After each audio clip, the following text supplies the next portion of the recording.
Mobile चोर सन्देह रे युवक को निस्तुक माड़ खाली माड़ मारे तो जोर जबरदस्ती चुट्टी काटिदेले। घटनाटी घटी पारादीप 18 अंचल में। आहत युवक हेले खोर्धा जिला बेगुनिया थाना अंचल शेषदेव महापात्र। सूचना अनुसार मोबाइल चोरी अभियोग आनी केतेक युवक एक युवक को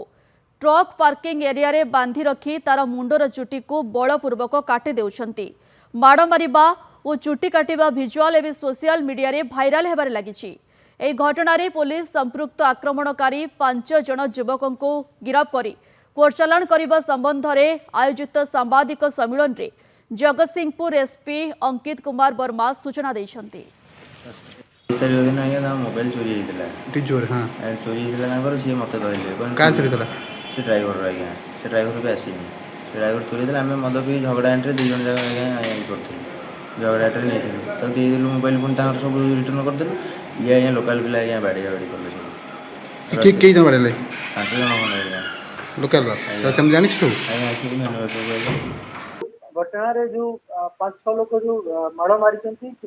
जो इलीगली कन्फाइन कर भी आम राति राति आइडेंटिफिकेशन करदेलु भितर जो मेन एक्यूज अच्छी जे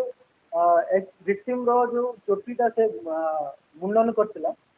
ता ना हला रजत पंडा ताकू एबे आमे जाजपुर रु आमे अरेस्ट कर देछु ताकू डिटेन कर देछु एबे से ताकू पारादीप जगतसिंहपुर अणा जाउची ऑन द वे होती आम टीम ऑलरेडी जाजपुर रे कैंप करी को रहितला ताकू एबे जा लेटेस्ट इंफॉर्मेशन अछि ताकू भी आमे कस्टडी से नहीं आसी एवं ता संगे जो 4 लोग जो तारो हेल्प करथिले ताकू बांधी थिले ताकू माड़ मारथिले तो 4 जन को भी आमे आइडेंटिफाई करथिलु।